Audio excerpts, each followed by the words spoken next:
Merci, Monsieur le Premier ministre. Honorable député Thierno Alassane Sall, vous avez la parole.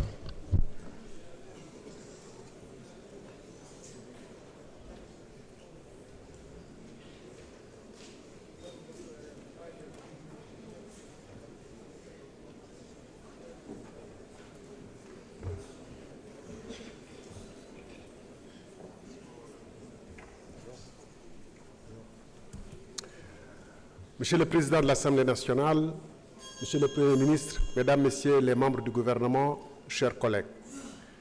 Monsieur le Premier ministre, le 27 décembre dernier, devant cette même Assemblée, vous promettez aux Sénégalais, à travers votre déclaration de politique générale, des lendemains qui chantent. Le jour suivant, le 28 décembre, vous avez imposé sans débat ni vote le budget 2025. Ce budget reflète votre appréciation de la situation économique et sociale du Sénégal, selon les meilleures informations à votre disposition et, en principe, avec la contribution des meilleurs experts du pays en la matière. Or, moins de 2 mois, et le rapport de la Cour des comptes plus tard, vous voilà sur le point de jeter ce budget à la corbeille pour appliquer un plan d'austérité drastique. L'agenda 2050 semble morné, place au classique plan d'ajustement structurel que vous appelez pudiquement pacte national, puisque vous voulez le nommer pacte national de stabilité. Dès lors, la question qui se pose est simple. Ignorez-vous l'état de sinistre économique et financier du pays au moment de confectionner le budget 2025? Ou alors, aviez-vous choisi sciemment de présenter des projections sans rapport avec la réalité? En d'autres termes, pourquoi avoir perdu 11 mois sans prendre des mesures significatives de redressement des comptes publics, sachant que dès votre arrivée au pouvoir, vous aviez formulé des réserves fortes sur l'état de la nation? En effet, une volonté réelle d'assainissement des comptes se serait manifestée par une loi de finances rectificative dès le premier semestre 2024. Je vous accorde que la situation dont vous avez hérité est compromise, mais vous avez contribué à aggraver la situation. Par exemple, vous avez trouvé un déficit initial dans la LFI 2024 de, si je puis dire, seulement 840 milliards. Vous y avez ajouté votre propre contribution à ce déficit en le dégradant de 1522 milliards supplémentaires, ce qui l'a porté à 2362 milliards. Monsieur le Premier ministre, dégg naa léegi nga wax ci wàllum réduction train de vie de l'État. fa ma njëkkoon xalaat ni foofu ngay tàmbalee mooy fonds politique yi nga xam ne da nga waxoon yow dafa araam. Lu araam dañ ko war a teggi ci saa si, surtout bu ñu naree jàkkaarloog Sénégal yi laaj leen nañ leen def effort. Ndax góorgóorlu gi nag moom lu mu war a dégg ci sa kàddu mooy ceinture bi seere woon na ko ba mu nar a dagg na ko gën a seere weerum koor bi nar a ñëw moom weerum koor 2020 mars 2025 bi ay at lay durer. Donc dafa mel ni waa ji ne woon man li may naan sàngara la waaye bu duggee ci sama biir day nekkaat meew. fond politique bi dafa araan waaye man mën naa ko lekk. ci noonu agence yi nga xam ne da ngeen ko tàmbale woon régime bi fi jàll ak lu mu yées ba mu ñëwee rek dafa supprimer ay agence naan yokkaat na ko.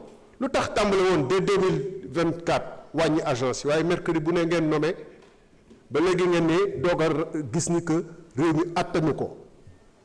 booba nag université yi am na ñu bëri ñoo xam ne ay vacataires ñoo fay jàngale université yu bëri booba yéen a ngi recruter ay chargé de mission alors que am na ay médecins yu taxawal ci réew mi fa ma leen xaare premier ministre boo waxee réduction train de vie de l'État nga wax ni avion bi ñu xam ne dañ ko jëndoon ci jamono Covid. avion présidentiel. jërëjëf monsieur le Premier ministre mën nga jël kàddu indi say tontu.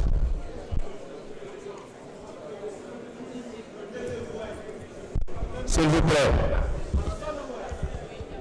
nañu wéyal déglu bi. Merci beaucoup. Je pense que dans les interpellations de l'honorable député Thierno Alassane Sall, il y a beaucoup d'amalgame.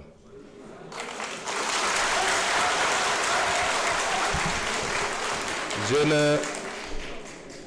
n'ose pas mettre ça dans la mauvaise foi, mais je pense qu'à un certain niveau, il faut prendre le temps d'aller écouter ce que les gens ont dit et non pas de se laisser emballer par les commentaires et les commérages.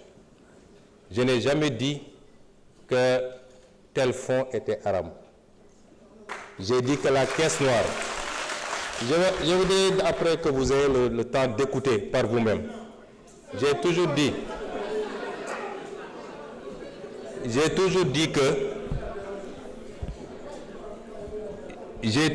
que dans un pays, il faut qu'on soit très clair, dans un pays, avoir des fonds qui sont laissés exclusivement à la discrétion d'un homme, fût-il président de la République, qu'il peut utiliser à sa guise, qu'il peut donner à qui il veut, qu'il peut même mettre dans une pièce, mettre de l'essence et allumer, c'est inadmissible parce que c'est l'impôt des Sénégalais. Par contre, dans tous les pays du monde, et même dans ceux qu'on appelle les plus grandes démocraties, il y a ce qu'on appelle les fonds secrets, qui permettent de régler des situations qu'on ne peut pas afficher publiquement et qui font l'objet d'un encadrement. Et en étant député ici, et en étant dans l'opposition, j'avais fait même des propositions sur cet encadrement-là. Et cela correspond à la vision de PASTEF qui sera matérialisée dans la gestion de ces fonds secrets. Parce que nous respectons toujours nos engagements, nous. Et nous, au moins, on a pris ces engagements, vous les avez jamais pris. Ça veut dire que vous auriez largement joui des fonds politiques, comme vous avez joui du régime de Macky Sall pendant des années, sans avoir jamais dénoncé. Et vous ne pouvez pas aujourd'hui donner des leçons. Le budget 2024, le budget 2025, est un budget qui a été pris dans les conditions que tout le monde connaît. C'est un budget à minima qui a permis au moins de sauver cette année budgétaire, de ne pas être face à un blocage à la date, à l'échéance, mais il était évident qu'entre l'installation de l'Assemblée nationale et le moment du vote du budget, il était impossible de procéder à l'élaboration d'un budget dans des standards que tout le monde accepte. Et c'est pourquoi nous sommes en train de travailler à la loi de finances rectificative que vous appelez, qui sera celle qui sera réellement conforme à notre programmation. Et austérité, c'est vous qui l'avez dit. Nous ne sommes pas dans l'austérité. J'ai l'impression que vous ne comprenez pas ce que c'est que l'austérité. Nous ne voulons pas que le pays s'arrête malgré la situation difficile.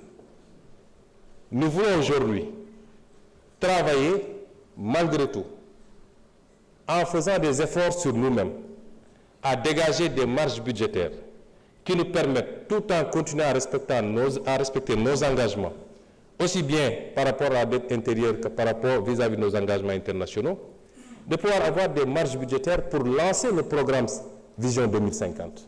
C'est de ça qu'il est question. Et ça, ce n'est pas de l'austérité. Parce que nous sommes très conscients que la plupart des pays, quand ils sont confrontés dans cette situation, le premier réflexe, c'est de tomber dans le piège de l'austérité. Nous ne sommes pas dans ça. Nous sommes dans le réaménagement qui nous permettrait, tout en tenant compte de la situation catastrophique dont nous avons hérité, de faire les bons choix en rationalisant la dépense publique et en dégageant des